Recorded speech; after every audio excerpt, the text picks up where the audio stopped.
Hey everyone, I'm Lynda Mullaly Hunt, author of 3 books thus far. One for the Murphys, Fish in a Tree, and Shouting at the Rain. So I'm popping in here because I know that you were at home. Most of you are at home. It's a little weird, right? Because we can't be in school and I can't be traveling around visiting schools, which is a bummer. But I wanted to make some videos for you guys to check in and say hello so that you all know I'm thinking about you. So I've gotten some requests from teachers to talk a little bit about my writing process, so that's what I'm going to do. But of course, I hope that you're all healthy and home and with your families and reconnecting with them and staying home and not going out if at all possible. That's really the kindest thing you can do for anyone right now is to stay put. So let's jump in. So I bet that some of you have had an experience where you were at dance class or baseball or in the classroom or wherever you might be, and you've looked around at other kids and you've thought, they're so much better at this than I am. I'm never going to be that good. I'm wasting my time. What am I doing here? I don't have their talent. I'm never going to be able to do this, right? Because that kind of attitude is not good for us. It doesn't really help you achieve great things, but it's very human to feel that way. And I think we have all felt that way at one time or another. So that's actually how my author career began. So I had a lot of friends who loved outlines, right? Friends that I really admired. I really admired their writing. I admired them as people. And they had these beautiful outlines, which are basically plans for a book. Color-coded, very impressive. And the thing was, I can't write. I mean, I can write a beautiful outline, but my brain can't follow one. And because I knew that about myself, I thought that I would never get published. I thought that it just wasn't in the cards for me because I spent a lot of time comparing myself to other writers. Big mistake. Finally, I decided that I would just sort of, like hold my nose and jump into the writing pond or the raging ocean, whatever your attitude might be about it or whatever day it happens to be. Because I would see these movies in my head about this girl who landed in foster care. Her name was Carly Connors, but it was a jumble. The movies came completely out of order to me. Like if you took the chapters of a book like puzzle pieces and dumped them on the floor. I mean, it was just a jumbled mess. But what I started to do is when I would see those mind movies, kind of like Allie Nickerson in Fish in a Tree, I started writing them down. Even though I knew that I was writing all these scenes about this kid that could never be a book if I had put it in the order that I had written. Now, every time I wrote a scene, I made a card. So this is for, this turned out to be chapter 3. When I first did this, because of course I had no idea where they were going to end up in the book, they didn't have numbers.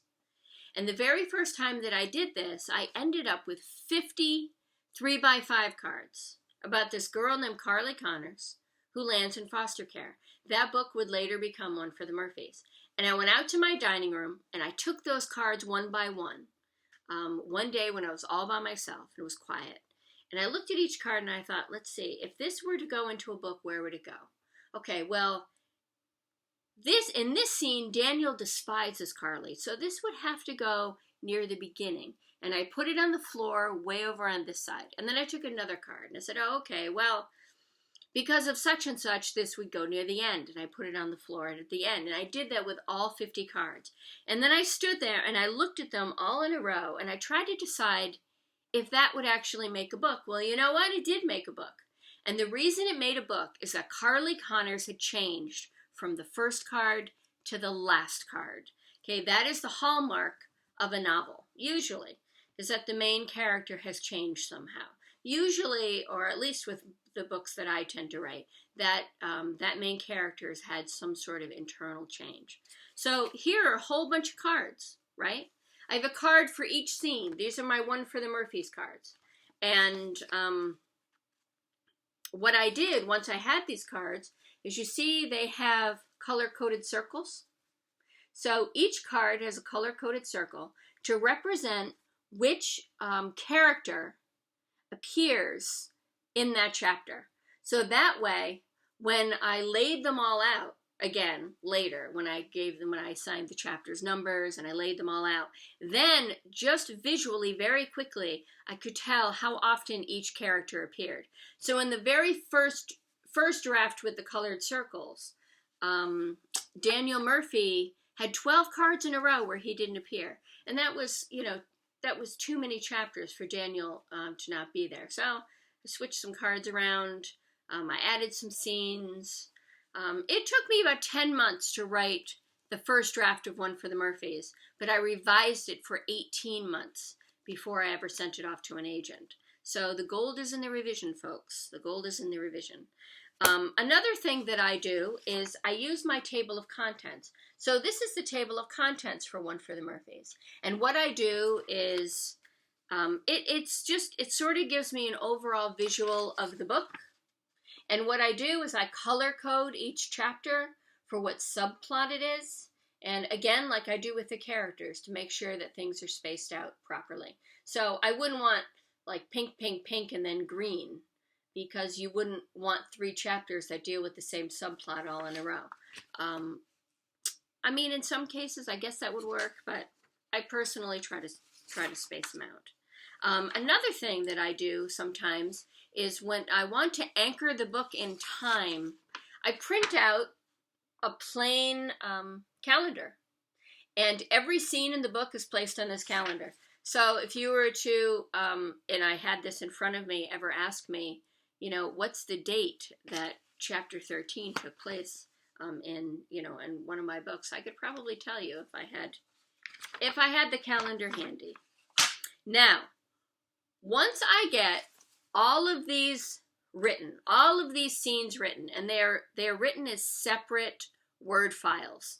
So the day that I assemble them is a big day of celebration, but it takes a really long time to assemble it. Once I've assembled it in order into one file, then I print it out and I go to Staples. And when I show up at Staples, they're very happy. A banner falls from the ceiling and says, "Welcome, Lynda." I love office supplies. So you can see that this is a very early draft of One for the Murphys, and I have got tabs on every single one of the chapters, and I'm kind of old-fashioned that way. I know some people like computer programs that have 3x5 cards on them. Not me. I like to put them in my pocket when I go to the grocery store, which I know is, I don't know, is that odd? I don't know. I'm going to own that and just say, even if it is a little odd, that's okay. I'm okay with odd. So once I get the book into a 3-ring binder, which really is a day of celebration, I usually ask my family to go out to dinner with me or something. We celebrate it all be putting together. Then I usually sit and read it.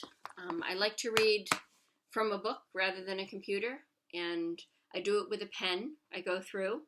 I read the entire book in one day, which takes me several hours because I am a very slow reader, actually, which doesn't mean I'm a bad reader. Being a slow reader does not mean that you're a bad reader. If you out there are a slow reader, that doesn't mean a whole lot. Really, you shouldn't worry about that. But as I go through the book, I make little marks in the margins. I don't make detailed notes because I want to keep the momentum of just reading the book. So I just make check marks in the margins to give me a reminder to go back and look. So, of course, a huge part of my process is working with an editor. So my editor's name is Nancy Paulson. She's at Penguin Random House Books. See, her name is on the spine of my books there. And working with an editor is a lot like working with a teacher. So I write a draft and I send it off to Nancy, and Nancy will make suggestions or ask questions, and then she'll send it back to me, and then I'll make changes. I'll answer some of her questions. I send it back to her. It's like, tennis with a book, right? We send it back and forth. And I'm very, very blessed because I absolutely love my editor. I can't imagine working with any other editor. So that's a little bit about my process. I hope that it was helpful to you. if you take anything from that, please take this. If you talk to 10 other authors, I guarantee you that we would all have, including me, 11 different processes for writing a book. It is a big mistake to play the comparison game, to look around at the people you are with and compare yourself to them. Don't do that to yourself. It's an unfair thing to do.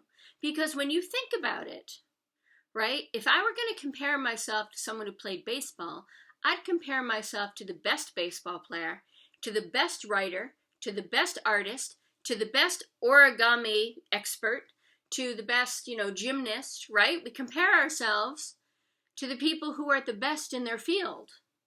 And I mean, that's a really unfair thing to do to yourself. Don't do that. Okay, we all have gifts. We all have special gifts. You honor those gifts and you cut yourself a break for the things that you struggle with. Because, we all struggle with things. Do I sound like plotting a book is really easy for me? No. I'm the woman standing in the produce department with 3x5 cards. Because I do. I carry them in my pocket when I'm working on a draft of a book. And I get great ideas at the grocery store. So I'll be standing in front of the bananas going through the cards thinking, oh, I should have the scene go before the scene and that kind of thing. Is it a little weird? Yes. But you know what? It works for me. So have the courage to be proud of the things that make you different and the things that work for you. And the things that don't work for you, you try a different way. But it's really important to cut yourself a break because you know what? Being negative, it doesn't motivate you. It doesn't help you. It doesn't help you achieve anything. It doesn't help you stay happy. So when you guys are at home, during this time where schools are closed, I'm going to challenge you. I'm going to challenge you to feed your brain, right? There are a lot of different ways to feed your brain. There are a lot of different things you can watch on television. There's those shows where you can kind of sit like a potato and watch television. Or there are those shows that really challenge your brain, that make you think. There are so many good things on TV, science and history. You might be out there rolling your eyes thinking, oh, I don't want to do that. Like, why do I want to do that? But you'd be surprised. You'd be surprised. There are some shows on history that are absolutely fascinating, amazing. So I challenge you to do that. And while you're at home, you might want to think about something you've wondered about. A lot of novels that I write, that's where they come from. I wonder, what would such and such a thing be like? Like I struggled in a lot of ways as a kid, and I wonder what it would have been like if someone had pulled me aside when I was 12 and told me everything would be okay. Everything would be okay. That's where One for the Murphys came from. That's where that book came from. So if you're wondering about something, I challenge you to research it, to learn a little bit more about it. So I guess I challenge you to do that because it's part of my writing process. I challenge myself to learn more about the things I'm wondering. All 3 of my books have come from that kind of thing. So I wish you all safety. Stay safe. Stay home as much as you can. Challenge your brains. And if you have scenes about a character that light up in your head, start writing them down. Because you never know. You might have a book on your hands one day. You might. You never know. So I wish you well. I wish I could teleport in, and I guess we can't do handshakes. We do elbow bumps. But I wish I could teleport in and see you for real. But for the time being, this is what we're doing. The best to everybody. And hopefully I'll see you soon. All right, take care. Bye-bye.